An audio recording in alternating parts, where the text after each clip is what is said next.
Schizophrenia is a psychotic disorder that involves distortions of thought, behavior, perceptions, and mood, which can have devastating effects in all aspects of a person's life. The DSM identifies 5 subtypes of schizophrenia. Paranoid schizophrenia, which is profiled in this segment, involves marked delusions, either of persecution or grandeur, and audio hallucinations that are often related to themes of persecution or of grandeur. Valerie has suffered from paranoid schizophrenia for more than 20 years. In this first segment, she describes her early psychotic episodes, and she describes her confusion and fear when she was first committed to a psychiatric hospital.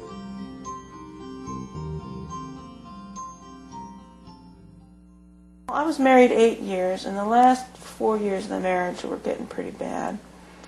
And I often wonder if I had a tendency towards mental illness, and the stress and strain of the marriage is what brought it out. Because nobody else in my family has been in a psych ward. I'm the only one. I didn't get sick until about 28, 29, which is a little later than the average, which means I was fortunate I already had my graduate school education out of the way by the time I got to the point where I was sick. But I kind of slipped from reality into unreality without any real sharp change. My first episode was a belief that there were people infiltrating our church and that they were trying to destroy our church community. Finally, I got to the point where I told my husband about it, and he thought that was just totally wacko. That, you know, he felt the people in the church were good people, and there was no one there doing anything subversive, and that there was something wrong with my mind. And evidently the pastor agreed, because they put me in the psych ward.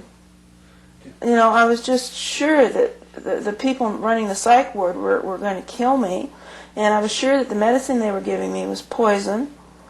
And at one point they told me I was trying to smother my roommate with a pillow. I have no recollection of this, but at some point in there I passed out, and I woke up in the isolation room strapped down, and I had a terrible feeling of anxiety and tension that nothing seemed to relieve. It was just like torture.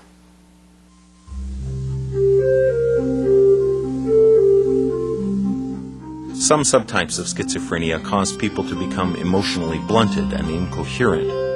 People with paranoid schizophrenia, however, remain emotionally expressive and lucid. They will typically construct intricate and complex delusions about the nature of their persecution.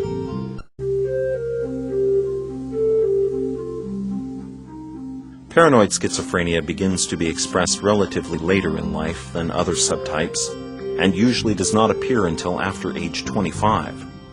Although paranoid schizophrenia can be devastating, this subtype responds well to medications, and it has the highest rate of recovery.